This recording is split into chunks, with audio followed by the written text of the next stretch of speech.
Amen. Sa ating po magiging pagsisimula sa pagtalakay po natin sa unang wika ng Panginoon, alam naman po natin ang talagang naging kaganapan na ang Panginoong Hesukristo kaya po siya nagkatawang tao para po ganapin ang pinakadakilang misyon. At ito po ay ang kaligtasan po ng sangkatauhan. Malinaw po ang sabi ng Bible sa Luke chapter 19 and verse number 10. For the Son of Man is come to seek and to save that which was lost. At ito po ay hindi sa madali at magaan na paraan.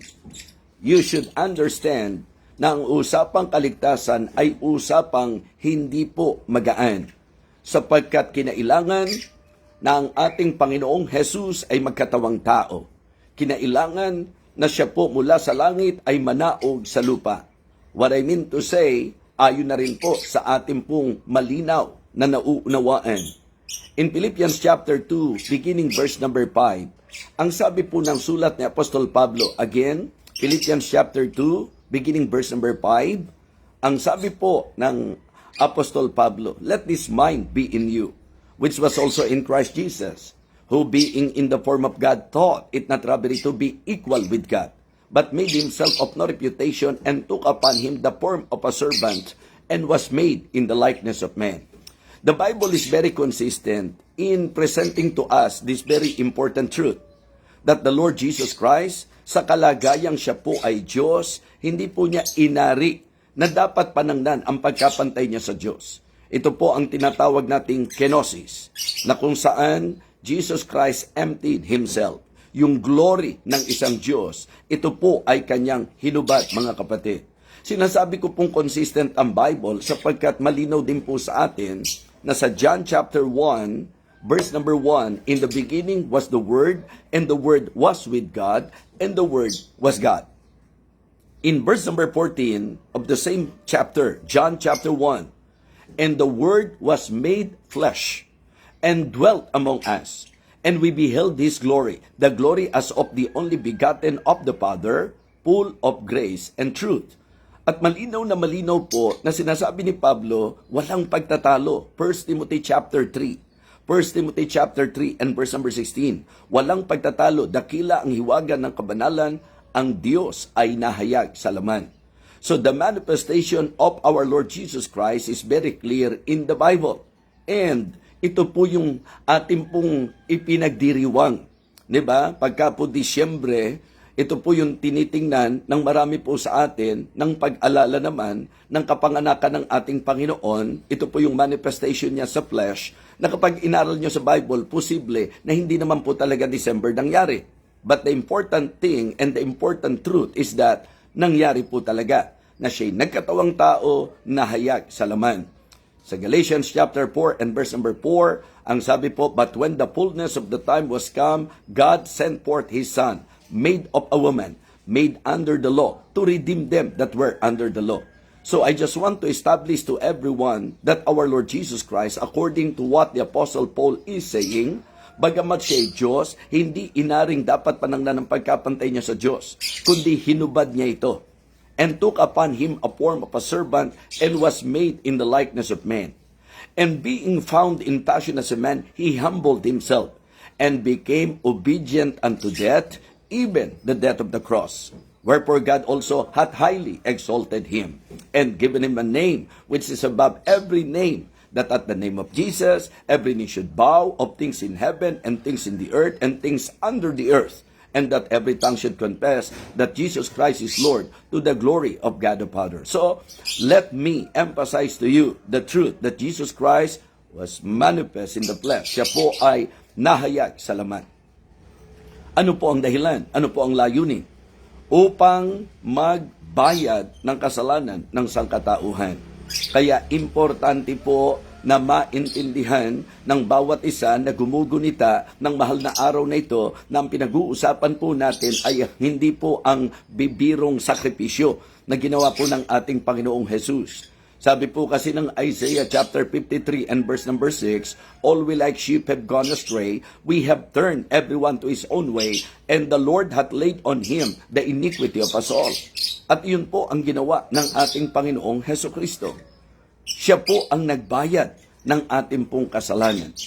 Ang sabi po kasi ng Biblia, for without shedding of blood is no remission.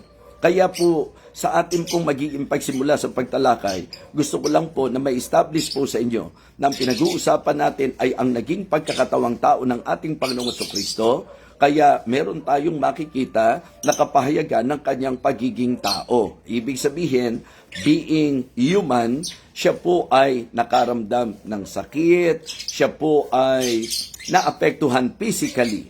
Pero napakaganda po na sa ating pong magiging pag-aaral, muli nating balikan sa ating kaisipan yung nangyari po doon sa Calvary, sa Golgotha mga kapatid, na doon po sa pangyayaring yon, makikita nyo po yung talagang kahit po ang history, magpapatunay po nito na talagang may pangyayari ng ating Panginoong Jesus. In fact, sinabi pa po na meron pang 2 kriminal na kasama niya na napako sa krus. Yes, kasi po, nung kanilang panahon, ang crucifixion po ang capital punishment. Kaya kapag ka po ipinapako sa krus, ibig sabihin po, isinisigaw doon sa mga tao, mga kriminal ito, mga pusakal ito. At yan po ang nangyari sa Panginoon. Siya po'y inihanay. Siya po'y ibinilang sa mga tampalasan. Siya po'y ibinilang sa mga pusakal at kriminal. Kaya nga, napakaganda po na ating maunawa ang napakaliwanag kung bakit ginawa ng Panginoong Jesus ang lahat ng ito. At samantalang siya po ay nakaranas ng hindi po bibirong hirap kasi hindi lang po siya nagpasa ng krus, siya po'y hinataw ng latigo ng hindi iilang beses na pagka po binigyang pansin po natin sa konsiderasyon ng klase nung latigong iniyataw sa kanya, ito po yung talagang masasabi nating humuhukay sa kanyang katawan at kumakayot sa kanyang laman. So kaya po si Jesus Christ, wala pa sa krus, talagang ang kanyang katawan po ay duguan, mga kapatid. Sugatan, duguan, at sa tindi ng init, pawisan, mga minamahal, and try to imagine the pain na samantalang pasan-pasan niya ang krus, samantalang siya'y pagod na naglalakad na pasan ng krus, samantalang siya po'y binubugbog, inaalimura, nilalatigo po, mga kapatid, sinasaktan. Ano po ang ating pong pwede pang maging dahilan para tingnan nating mababaw ang usapin ng kaligtasan ng sangkatauhan? The Lord Jesus Christ suffered many things para po sa ating lahat. Kaya po, hindi na kailangan gumawa pa tayo ng ating pangsariling paraan sapagkat siya na po ang gumawa ng paraan. Hindi na po natin kailangan sugatan ang ating mga sarili sapagkat siya na po ang nasugatan para sa atin. Hindi na po natin kailangan bayaran ang ating kasalanan kung tutuusin sapagkat siya na po ang ransom, siya na po ang katubusan, siya na po ang pangtubo sa ating mga kasalanan. Ang kailangan lang po pagkilala natin sa Kanya. So samantalang siya po ay nasa kalagayang bilad sa init ng araw, pawisan ng katawan, na kung saan ang pawis na ito ang nagdudulot ng matinding hapdi sa sugat na kanyang tinamo dahil po sa matinding hataw ng latigo, and then siya po ay ipinako doon po sa krus, mga kapatid, pinutungan ng koronang tinik, kaya naniniwala po ko na lipos ng dugo ang kanyang katawan. Ang ibig sabihin, napapaliguan ng dugo ang kanyang katawan. Na kung ilalarawan po siya, eksakto pong sinabi po ng sulat ni Isaiah that there is no beauty that you should behold, di ba? In Him. Wala tayong ganda na makikita sa Kanya. Why? Sapagkat talagang matindi po ang sakit, ang pasakit na Kanya pong naranasan dahil po sa atin. At narito po mga kapatid, nung siya'y nakapako na po sa krus, nandoon pa rin po ang panglilibak. Nandoon pa rin po ang panunuya. Nandoon pa rin po ang mga pagmumura sa Kanya. Nandoon pa rin po ang mga sigaw ng mga lumalapastangan sa Kanya.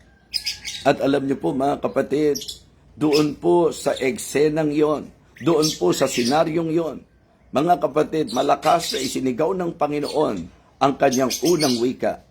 Habang ginagawa ng mga tao ang hindi birong kasamaan, ang sukdang kasamaan, mga kapatid, sukdulang kasamaan sa Kanya. Pero ang sigaw ng Panginoon sa Kanyang unang wika, Father, forgive them, for they know not what they do. Mga kapatid, isipin niyo pong mabuti. Ha? At the height of his suffering, makikita niyo po na samantalang yung mga pako po ay talagang nagdulot ng matinding sakit sa kanya. Yung mga mockers, mga kapatid, nakapalibot sa kanya. Ang ating Panginoong Jesus ay hindi po dumaing para sa katarungan. Ang kanyang wika ay naglaman ng kapahayagan ng matinding awa. Ang kanyang wika ay nagpahayag ng masasabi po nating pag-ibig. Ito yung puso ng ating Panginoong Jesus, mga kapatid. So, a heart full of grace. Diba? Forgiveness. Yun po, yung laman ng kanyang unang wika. Ito yung tinatawag nating tunay na pagmamahal. Kaya sa atin pong bibigyang pansin ngayon, matapos na dalhin ko po kayo sa imagination, sa senaryo po, nung moment na yon, ang unang wika ng Panginoon ay sinambit niya, Father, forgive them, for they know not what they do. So, unang bagay po na gusto kong bigyang pansin po natin is His unusual prayer. His unusual prayer. Hindi po ito yung usual. Hindi po ito yung pangkaraniwang panalangin. Kasi masasabi po natin na supernatural ito. Kasi siguro gamitin na lang nating example yung sarili natin. Na kapag tayo may nakagawa ng masama sa atin, minsan nga salita pa lang na hindi natin nagustuhan, ang gusto natin balikan kaagad yung tao. Ang gusto natin saktan kaagad yung tao. Ang gusto natin gantihan kaagad ang tao. Ang gusto natin talagang ipagdasal ang ikasasama ng tao. Yun po yung pagka-inaral nyo po at nagpakatotoo tayo, yun yung natural eh. Ang natural, lalo na kung may kakayahan ka, lalo na kung may kapangyarihan ka, nasa posisyon ka, nasa kalagayan ka, na kung gugustuhin mong gumante, magiging madali para sa iyo. Just try to imagine, our Lord Jesus Christ, po pwede niyang isigaw, Ama, magpadala ka ng mga anghel para lipulin ang mga taong ito. Po pwede pong ang kanyang kapangyarihan. Kilala po natin siya na talagang bago pa ang pagkapako sa kanya sa krus, how the Lord Jesus Christ manifested His power, yung mga kung paano po nagawa niyang magpadilat ng bulag, magpalakad ng lumpo, even bumuhay ng patay. Mga kapatid, yung miracles na ginawa ng Panginoon, manifestation na siya po ay makapangyarihan, pero mga kapatid, hindi niya ginamit ang lahat ng iyon upang puksain, upang lipulin, upang saktan, upang kanya pong parusahan yung mga tao. So, kaya for me, ang makikita natin sa kanyang unang wika ay yung hindi po karaniwang panalangin. His unusual prayer. It is supernatural. This is supernatural because yung natural na tayo, umamin po tayo mga kapatid. Konting kaapihan lang, ang talagang gigil natin makaganti. Diba? Ibig sabihin, may mga tao nga hindi naman intensyon na nasaktan tayo, pero yung takbo ng isip ng isang natural na tao, gantihan. Kapag kayo po ay nasa inyo pong FB at medyo nagbabrowse po kayo, mga dadaan sa wall nyo po yan. Yung pong sa basketball lang po, pag nagkasakitan, talaga namang nauuwi sa suntukan. Di po ba? Sa kalsada po, pagka nagkagirian, hihinto pa po yan, hindi palalagpasin para makaganti. Yun ang natural ng tao. Now, isipin niyo pong mabuti ito. Ang ating Panginoong Jesus, sa kanyang masasabi po nating dakilang layunin ng pagparito sa lupa, ang ginawang pagtrato ng tao sa kanya ay hindi po matuwid at makatarungan. Yung pagpapakasakit, yung pagpapahirap, mga kapatid, yung pong lahat ng mga pananakit na ginawa po sa kanya. Hindi po ba sa natural at typical na tao, lalo na kung ikaw ay nasa kalagayan na talagang may kakayahan, hindi ba ang natural na takbo ng isip, ipagdasal natin o humakbang tayo ng masama sa mga gumawa ng masama sa atin? But here we can see, sa unang wika ng Panginoon, His unusual prayer. We can say that this prayer is a prayer of compassion. It is a prayer of compassion. Instead of cursing, diba, His enemies, makikita nyo po, He cared for them. Imbis na sila po ay i-curse, He cared for them. Pinagmalasakitan po sila, mga kapatid. Kaya naman po, ang aral po niya sa Matthew chapter 5, di ba? Sa verse number 44, malinaw po yung sinabi doon, di ba? Sa Matthew chapter 5, kung mapapansin niyo po. Sa verse number 44, di ba sinabi niya, But I say unto you, love your enemies, bless them that curse you, do good to them that hate you, and pray for them which despitefully use you and persecute you. So makikita niyo po, this is unusual. And in the first saying of our Lord Jesus Christ, nakita natin, ito pong unusual prayer na ito.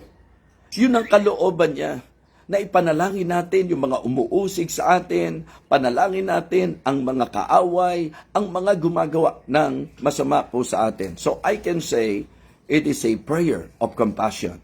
Not only that, we can also say that His prayer is a prayer of clemency. Diba? Awa talaga ang mararamdaman nyo eh. Ama, patawarin mo sila sapagkat di nila nalalaman ang kanilang ginagawa. So, alam nyo po yun, diba? Yung idea po nung clemency. Yung bang parang dapat parusahan, binibigyan ng pardon, something like that. And that is exactly, we can feel when the Lord Jesus Christ said, Father, forgive them. Ibig sabihin, wag mo silang sintensyahan. Patawarin mo po sila. Diba? He pleaded, mga kapatid, for pardon.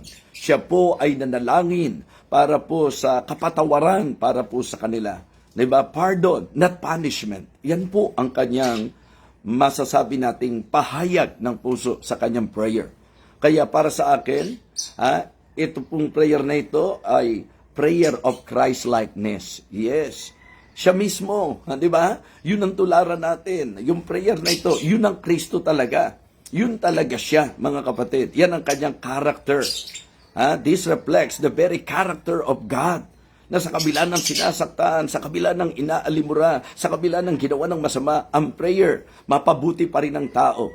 At hindi po mapariwara, mapahamak, mga kapatid. So, this reflects the very character of God. 'Di ba? Yung Diyos na rich in mercy. 'Di ba? At abundant sa usapan ng biyaya. Mga kapatid, we can see dito po sa kanyang unang wika that even in agony, ang isip niya mamagitan pa rin sa mga tao. Okay? Malinaw po kasi yan eh. Yun ang kanya pong naging kaisipan pa rin. Nahihirapan na siya, nasasaktan na siya, mahapdi na ang sugat niya, bilad siya sa araw, talagang nabibigin na siya sa dami ng mga tao na masasama ang pinagsasasabi sa kanya. Pero makikita niyo po sa unang wika, his unusual prayer. Father, forgive them, not punish them, mga kapatid. Not curse them, not condemn them. Ang kanyang panalangin, forgive them. A prayer of compassion, a prayer of clemency, and a prayer of Christ-likeness. Napakagandang bagay na ating pong maunawaan. Again, just try to imagine, even in agony, his instinct, diba? Yung kanyang kaisipan, mga kapatid, ay ang masasabi nating katubusan pa rin po ng mga tao. Kaya napakaganda na ito po ay ating mapagbulay-bulayan at makapag-isip-isip po tayo na kahit kaunti man lang, yung Christ-likeness, yung prayer natin, maging Christ-like po talaga. 'Di ba? Na kapag ka po may nagpe-persecute sa atin, Matthew chapter 5 verse 44, kapag ka po merong gumagawa, tumahakbang ng masama sa atin, ang sabi po, atin po silang bless them and curse not, mga kapatid. Imposible po yan sa natural. Kaya nga, importante po ang Panginoon sa ating mga buhay. So, ang unang ating binigyang pansin, his unusual prayer. Second point that I would like to share sa kanyang unang wika is his understanding of his purpose. His understanding of his purpose. Bakit po niya ginawa yon? Bakit po niya sinabi yon? Bakit imbis na parusahan sila? Bakit imbis na lipulin sila? Bakit Imbes na pasamain mo sila, mapasama sila, mapariwara sila, okay? Pero bakit ang kanyang prayer, forgive them? Kasi naintindihan niya po na yun ang purpose kung bakit siya naparito sa lupa. Diba? It is very clear sa ating pong Panginoong Jesucristo na siya po ay naparito hindi para kondinahin ng tao. Diba? Malinaw po yan na sinabi sa John chapter 3. Lagi nating nababasa po yan. Di po ba? For God so loved the world that He gave His only begotten Son, that whosoever believeth in Him should not perish, but have everlasting life. And then niliwanag po sa atin, 1718, na hindi siya naparito para ikundina ang sanglibutan, kundi maligtas ang sanglibutan sa pamamagitan niya. So that is why, di ba, sa kanya pong unang wika, yun po ang mensaheng ipinarating niya. In fact, napakaganda pong makita natin na minakonvict. Di ba? When the Lord Jesus Christ said, Father, forgive them for they know not what they do, marahil po, hindi malinaw sa mga tao yan, sapagkat, alam nyo, using our imagination, nakakagulo yan eh. Diba? Paano mangyayari po na yung sinabi ng Panginoon, makapangingibabaw? So, that we do not know. But again, ang ating pong mga gospel writers, nabigyang pansin po nila yan, yung sinabi ng Panginoon. So, hindi ko po ma-imagine paano siya maririnig ng napakaraming tao. Pero naniniwala po ako na kung paano pong si Peter, nangaral po at ang mga apostol na ang sabi po 3,000 ang, 'di ba? 3,000 souls ang na-save. Mga kapatid, meron pong supernatural, 'di ba? Na pagkilos ang Panginoon para po marinig po sila. But the good thing about this, 'di ba? Message ang isang bagay na tiyak, meron pong na-convict. 'Di ba? At 'yun po yung tatalakay natin bukas. Yung magnanakaw sa krus na na-convert, mga kapatid. Kasi narinig niya Narinig po niya yung panalangin ng Panginoong Jesus. Father, forgive them for they know not what they do. Nakaka-excite tuloy. Na-share na po yung conversation ng dalawang kriminal na kasama po niya. Pero ako po naniniwala na medyo meron pong kinalaman yung sinabing kapatawaran ng Panginoon kung bakit na-move yung pong isang magnanakaw. Mga kapatid, mga minamahal, ang idinidiin ko po ngayon sa inyo, sa ikalawang puntos natin is His understanding of His purpose. Alam ni Jesus Christ kung ba't siya nandoon. Alam po niya kung bakit siya nakapako. Alam niya kung ba't niya nararanasan po yun, mga kapatid. So, alam nyo, mahalaga po na naiintindihan din natin yung ginagawa natin eh. Yung mga tao hindi naiintindihan, but Jesus Christ Himself, di ba? Ang ating Panginoong Jesucristo, very clear sa Kanya. Ibig sabihin, magandang mapansin po natin that Jesus recognized the deeper reality behind their actions. Ibig sabihin, naiintindihan po niya, higit doon sa ginagawa nila, yun talagang bagay na ginagawa niya. Okay? So, unang bagay na gusto ko mapansin po niya natin dito, di ba? Jesus saw their ignorance. Di ba? So, Jesus saw and even stated their ignorance. Father, forgive them, for they know not what they do. Kaya isang bagay po na magandang tumatakbo rin minsan sa isip natin, bagamat ang ignorance, hindi po excuse yan, pero makikita nyo po, ipinaliwanag po sa atin ng Biblia. Maganda po yung sinabi sa 1 Corinthians chapter 2. Kung may Bible kayo, 1 Corinthians chapter 2. Okay? So, ang sabi po doon sa verse number 8, okay? Verse number 7, but we speak the wisdom of God in a mystery, even the hidden wisdom which God ordained before the world unto our glory. Sa verse number 8, sabi niya, which none of the princes of this world knew, for had they known it, they would not have crucified the Lord of glory. Alam niyo po, ang dahilan ng lahat ng dinaranas ng Panginoon at lahat ng ginawa ng tao sa Panginoon ay ang ignorance ng marami po sa kanila. Kumbaga, mali ang kanilang iniisip, mali ang kanilang alam, or marami sa kanila, hindi nila talaga naiintindihan ang kanilang ginagawa. So makikita nyo po that Jesus saw their ignorance. Okay? At makikita rin po natin dito that Jesus submitted particularly to His Father intentionally, willingly. Diba? So he saw their ignorance and he submitted to his Father intentionally. Kumbaga, kung natatandaan nyo po, hindi ba nung nasa Gethsemane siya, ang context po nito yung daranasin niya para sa tao. Di ba? Sabi niya doon sa Garden of Gethsemane, Lord, if it be possible, let this cup be passed upon me, but not my will, Lord, but thine be done. So, ang ibig sabihin, si Jesus Christ po pumarito to do the will of His Father. Okay? Kaya kaugnay nito, yung mga ilan pang wika na matatalakay po natin. So, mga kapatid, mga minamahal, ang napakagandang bagay na maintindihan po natin, yung ginawa po ni Jesus Christ, kaya nga sabi ko, di ba, yung kanyang pagdurusa, yung kanyang kamatayan, lahat ng sakit na dinanas niya, kung titingnan niyo po, willingly, voluntary. Di ba? So, kaya ang death ni Jesus Christ, voluntary death po yan. Wala akong may kakayahan na talagang papatayin po siya. Wala. Di ba? Sapagkat, mga kapatid, ginawa po ni Jesus Christ ito bilang pagganap sa kalooban ng Ama. Mga Kristiyano, importante po na maintindihan natin ito para pag nag-share tayo, klaro po nating na ibibigay. So he saw their ignorance, forgive them for they know not what they do. And he submitted, di ba, intentionally doon sa kanyang Ama, mga kapatid.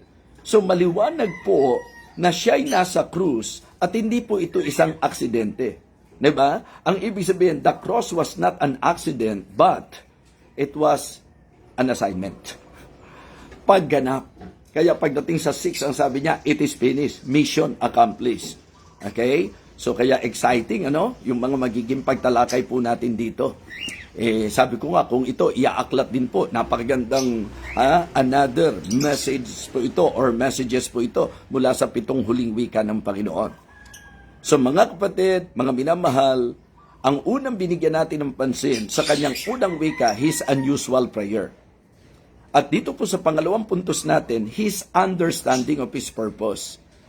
Malinaw sa sinabi niya na naiintindihan niya yung dahilan. Yung mga tao, hindi nila alam ang kanilang ginagawa. But the good thing about our Lord Jesus Christ, alam natin yung kanyang ginagawa. And willingly, intentionally, He submitted to His Father.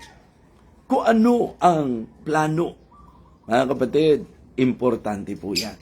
And then, He stayed in His intention.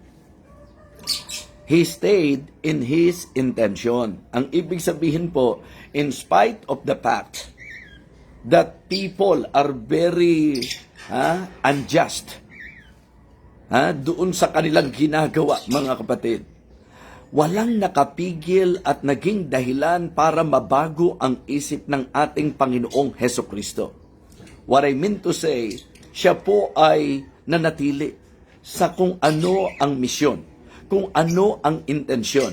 Ano nga po ba talagang intensyon? Bakit siya bumaba sa lupa? Bakit kailangan niyang danasin ang lahat ng iyon? Kaya nga, ang ganda-ganda po nung sinabi sa Philippians chapter 2, di po ba? And became obedient unto death, even the death of the cross. Paano kaya kung ang kaisipan ng Panginoon katulad ng mga nagsasabing mananampalataya ngayon? Na kapag ka po nasaktan, bukod sa gustong gumanti, pagka po natisod, ang takbo ng isip, tumalikod, ang takbo ng isip, tumigil, ang takbo ng isip, talagang lumayo. Mga kapatid, salamat, hindi ganun ang ginawa ng Panginoon. Na nung siya'y inaalimura, na nung siya'y sinaktan, na nung siya po'y pinagwiwikaan ng kung ano-anong salita, nung siya'y binugbog, lahat na po ng pasakit ginawa sa kanya. But praise God, siya po'y naging masunurin hanggang kamatayan. He submitted intentionally, particularly to the will of His Father and to the very purpose and to the very reason why. Diba? He suffered. Diba? Why the Lord Jesus Christ suffered. So yun po yun. So He stayed in His intention. He stayed in His mission. Tuloy lang po, mga kapatid. Kasi maliwanag po He came not to condemn, but that the world through Him might be saved. Yun po yung malinaw na purpose. So kaya, point number 2, His understanding of His purpose. And then, thirdly, tatlo lang po ang tatalakay ko sa inyo. What is number 1? Kung type nyo po, i-type nyo. What is number 1? His unusual prayer. Okay, point number 2, mga kapatid, his understanding of his purpose. And then point number 3, his undeniable passion. His undeniable passion. Father, forgive them. Diba? Mga kapatid, alam nyo po, mula pa sa pasimula, ipinakita na po sa atin kung ano po ang passion ng Panginoon. Diba? Salvation. Kaligtasan po, mga kapatid. Kaya sa unang wika niya, Father, forgive them for they know not what they do. Malinaw na malinaw sa akin doon. Sabi ko nga po sa inyo, yun ang blessing ng Panginoon sa akin. Na talagang siya po ang naglalagay. Mula po doon sa salita niya na naitanim po sa akin, lalo na po sa panahong ito, alam niyo po, siya po ang naglalagay. In fact, sabi ko nga kay Pastor Norman, kasi pagka po may mga inilalagay ang Panginoon sa isip ko, ang naging gawi ko po, tawagan si Pastor Norman, tawagan po si Ma'am Riza, kasi ako po hindi masulat. Hindi po talaga po, yung bang, hindi ko po mailagay yung pong aking mga gustong sabihin sa pagsusulat. Pero ang Panginoon, talagang siya po ang naglalagay sa akin pong isip. And then, yun po ang naging teamwork po namin ngayon. Every time na may inilalagay ang Panginoon sa isip ko, si Pastor Norman, call away lang po yan. Ngayon pong single po yan, call away pa lang po yan. Ibig sabihin, anytime natawagan ko po yan. At mag-aasawa na po yan, ewan ko kung pwede pa rin yun, kung posible pa rin po yun. Pero si Ma'am Risa, may asawa na, pero pwede pa rin po eh. Okay? So, kidding aside, alam nyo, tawag ako agad sa kanya. Pastor, may inilalagay ang Panginoon sa akin. Parang gusto ko tuloy magsimula uli ng 7 last words. At yun nga po, napaka-clear ng dating ng Panginoon sa akin doon sa Father, forgive them for they know not what they do. Even yung mga puntos na yan, mga kapatid, ang liwaliwanag. Kasi, di ba, isipin nyo po mabuti, usual ba yung ganong prayer? So, unusual po yun. Kaya sabi ko, his unusual prayer. Kasi ang usual sa tao, pag sinaktan mo, gaganti, or minsan na nga lang nagdasal, kaya lang nagdasal dahil ang gusto lang hilingin sa Diyos, parusahan yung mga taong nang api sa Kanya, di po ba? So, malungkot naman buhay yung gano'n, yung naisipan mo lang magdasal nung may gusto kang hilingin sa Diyos na mapasamang mga tao. So, kaya for me, napakaganda ng puntos na ito na inilagay ng Panginoon sa akin. Okay? His unusual prayer. And then, his understanding of his purpose. Ibig sabihin, kaya niya na-bear lahat yan, kaya siya nagsalita ng ganun, kasi naintindihan niya kung bakit talaga siya nandun. Kaya sabi niya, Father, forgive them, for they know not. Sila hindi nila alam, pero siya, alam niya kung bakit siya nakapako, alam niya kung bakit siya nagdurusa, alam niya kung bakit siya naghihirap para bayaran. Diba? Tubusin ang tao sa kasalanan. His understanding of his purpose, and then, his undeniable passion. Forgive them. Ang hiling pa rin niya, patawarin mo sila. So, puso po yan, mga kapatid. Pag-ibig po yan, mga kapatid. Malalim na pagmamahal po yan, mga kapatid. Ito po ay nagpapakita at nagpapahayag ng napakalalim na pagmamahal ng Panginoon sa atin. In fact, hindi ba, yung pong John 3:16, yung Ama mismo, for God so loved the world. Si Jesus Christ naman, sabi ni Pablo, kasi sa John 3:16, yung Ama po yun eh. Di ba? Ang sabi po ng John 3:16, for God so loved the world, referring to the Father, for God so loved the world that He gave His only begotten Son. At nilinaw ko po sa inyo doon, na yung salitang, so, yung 2-letter word na so, nagbigay ng matinding weight sa ipinipicture na pagmamahal ng for God so loved the world. Diba gumamit pa nga ako ng illustration doon na tayong mga Tagalog, pag ginamit natin yung salitang gayon na lamang, ang ibig sabihin nun, walang sapat na sukat. So kaya ang love of God, immeasurable, incomparable, and incomprehensible. Mahirap maintindihan, hindi masusukat mga kapatid. Diba? Hindi masusukat at walang kapantay, walang katumbas, walang kapara. Yan po ang pag-ibig ng Panginoon. Now, hindi lamang ang Ama, the Lord Jesus Christ Himself, talagang yung kanyang pagmamahal, hindi rin po madali, napakalalim po. Romans 5:8. But God commended His love toward us in that while we were yet sinners, Christ died for us. The same concept. Ito po yung dalawang talatang kinonsider ko. And do you think Jesus Christ will give Himself kundi malalim ang pagmamahal niya po sa atin? Di ba?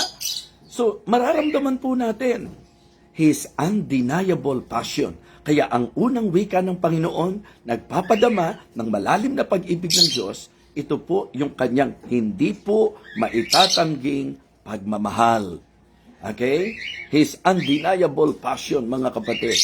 A passion that suffers. Yung pagmamahal na talagang nagtiis.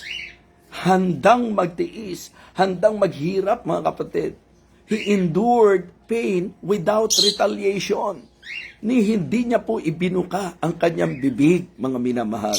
Kaya nga sabi ko, kaya pala pag kami gustong ituwid ang Panginoon, ang karaniwang leading sa atin, Hebrews chapter 12, yung verse number 2, ang dami-dami mong dinadahilan, tatalikod ka, iiwanan mo siya, ang dami-dami mong dinadahilan, samantalang ang problema talaga, hindi yung dahilan mo, kundi yung maling focus mo. Kasi kung tama ang focus mo, ang linaw ng sabi ng Bible, looking unto Jesus, the author and the finisher of our faith. Minsan doon lang natatapos yung iba, uy, si Jesus Christ, siya ang author and finisher of our faith, kaya sa kanya tayo tumingin. Pero mga kapatid, you should understand clearly and completely kung ano po yung sinabi, looking unto Jesus, the author and the finisher of our faith. Anong karugtong?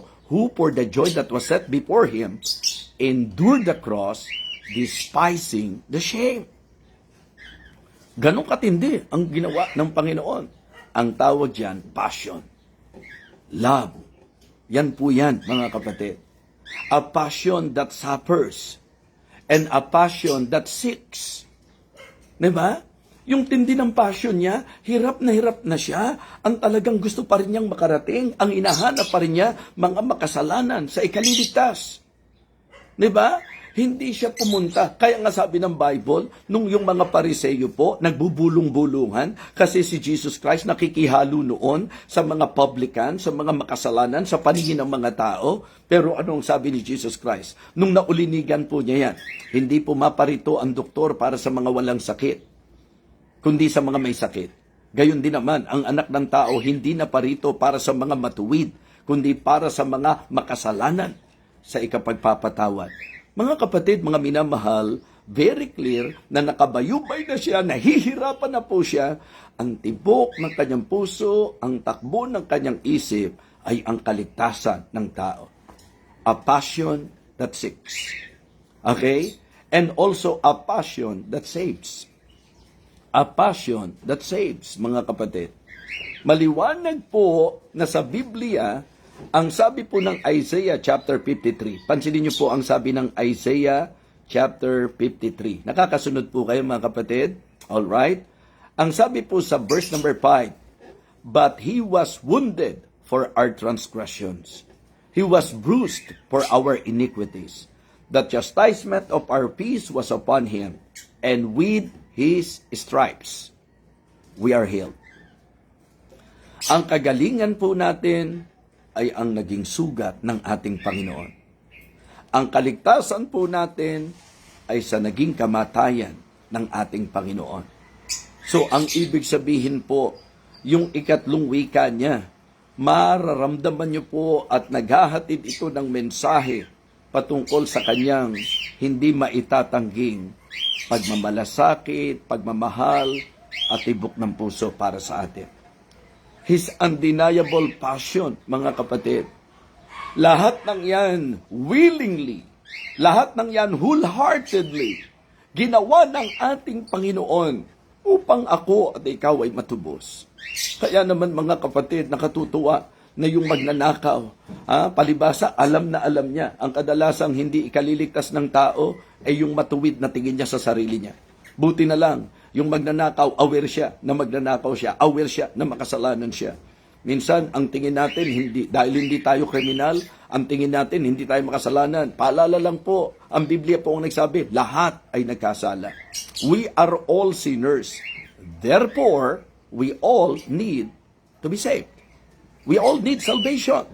Lahat tayo kailangan nating maligtas. At yan po ang gusto kong sabihin sa inyo. The very heart of this ministering, ang reason kung ba't ako nilid para sa 7 last words, because I believe ito'y magandang pagkakataon Kristiyano. Listen very carefully and try to understand the message so that you can share this message sa mga kaibigan mo, sapagkat ang mensahe ng mahal na araw ay ang kaligtasan. Ang mensahe ng paghihirap ng Panginoon ay kaligtasan. Ang mensahe ng pagpapakasakit ng Panginoon ay kaligtasan. Ang mensahe ng lahat ng sugat ng Panginoon ay kaligtasan. Ang mensahe ng kanyang pagtitigis ng dugo ay kaligtasan. Ang mensahe ng kanyang masasabi nating kamatayan ay kaligtasan. Lahat ng yan ginawa ng Panginoon because ang kanyang passion para sa kaluluwa ng tao ay napakalalim. Kaya kahit na po taon-taon alalahanin natin ang sakripisyo ng Panginoon, kung hindi po natin bibigyang lingap at pansin ang pag-ibig niya, kung hindi po natin kikilalanin ang ginawa ng ating Panginoong Jesucristo, na siya po ay namatay, na siya po ay nalibing at siya'y muling nabuhay, at lahat ng iyon ginawa po niya, sapagkat yun lang ang makapagliligtas po sa atin. Ang kaligtasan po ay sa pamamagitan ng ating Panginoong Jesucristo. Huwag mo nang sugatan ang sarili mo. Huwag ka nang magpapako sa krus. Huwag ka nang magpahampas. Huwag ka nang magpenitensya. Sapagkat lahat ng yan, mga kapatid, pag inaral niyong mabuti, parang naiinsulto po natin ang Panginoon. Bakit? Sapagkat hindi ganyan kababaw ang tiniis ng Panginoon. Diba? Magpipinitensya tayo para bayaran? Anong ibig mong sabihin? Para ka ding yung tao na kung saan may nagmalasakit sa iyo, hindi. Ako ang magbabayad. Parang ganun po ang gusto nating sabihin. Mga kapatid, ang problema, walang sino mang may kakayahan para iligtas ang kanyang sarili. The only way para ang tao po'y masave ay ang pagtiwalaan at kilalanin ang pagbabayad na ginawa ng ating Panginoon. So the message of our first saying is salvation, forgiveness, kapatawaran sa ating pong mga kasalanan. Mga kapatid, ang sabi po ng 2 Peter chapter 3 and verse number 9. 2 Peter chapter 3 and verse number 9. The Lord is not slack concerning His promise, as some men count slackness, but is long suffering to usward, not willing, listen, not willing that any should perish, but that all should come to repentance. Kahit yung mga nanglilibak sa Kanya, kahit yung mga nanakit sa Kanya, kahit yung mga tao na kung ano-anong pang-aalipusta ang ginawa sa Kanya, ang tibok ng puso ng Panginoon ay ang kanilang kaligtasan. Kaibigan, ito po ang puso ngayon ng inyong lingkod.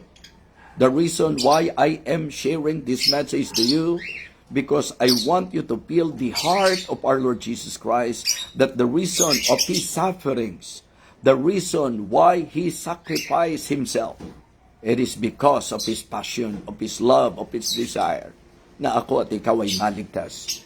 Kaya ito po yung magandang pagkakataon. Alalahanin niyo kung gaano katindi ang hirap na dinanas ng ating Panginoon.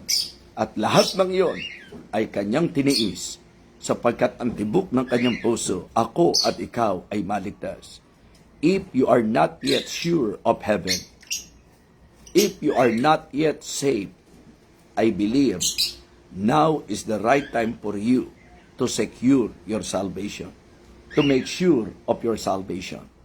And the only way para makatiyak po tayo ay ang panampalatayanan natin, yung pong only way to heaven. Walang iba kundi ang ating Panginoong Jesucristo. Aminin natin, makasalanan po tayo. Hingi tayo ng tawad sa Diyos. Kilalanin natin, hindi natin kayang iligtas ang sarili natin. At walang kung anumang paraan ng tao na makapagliligtas sa kanyang sarili. Si Jesus Christ lang po. Acts 4:12. At sa kanino mang iba ay walang kaligtasan, sapagkat walang ibang pangalan na ibinigay sa silong ng langit na sukat nating ikaligtas. Kilalanin mo na makasalanan tayo, hindi natin kayang iligtas ang sarili natin, nagkasala tayo, patawarin tayo ng Diyos sa ating mga kasalanan at ating panampalatayanan ang ating Panginoon. Siya na namatay sa krus. Siya na namatay, nalibing at muling nabuhay. Siya po ang ating tanggapin by faith sa puso natin. Kaya nga lagi ko pong dinidiin, wala na po akong dapat gawin. para sa aking kaligtasan. Wala na akong dapat idagdag sa kaligtasan na ginawa ng Panginoon. 100% siya po ang gumawa niya. Ang kailangan ko po, sampalatayanan, kilalanin. Kumbaga, yung regalo, kompleto na po yan. Ang gift, yung 100% redemption, yung 100% work of salvation, yung ginawa ng Panginoon, 100% po yun. Ang atin po ngayon, bilang ini-offer sa atin, ibinibigay po sa atin, for the wages of sin is death, but the gift of God is eternal life through Jesus Christ our Lord. Yun po ang kailangan natin gawin, na atin pong tanggapin ang dakilang kaloob ng Panginoon. Paano po gagawin yan? By faith, sa pananampalataya. Kaya ngayong umagang ito, kaibigan, hindi po ito coincidence.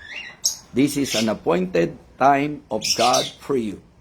Because mahal na mahal tayo ng Panginoon at gusto niya na tayo po'y maligtas. So kaya ako po ay mag-aanyaya sa bawat nakinig ngayon, kung ikaw ay na-convict ng mensahe ng kapatawaran ng Panginoon sa kanyang unang wika, Father, forgive them for they know not what they do.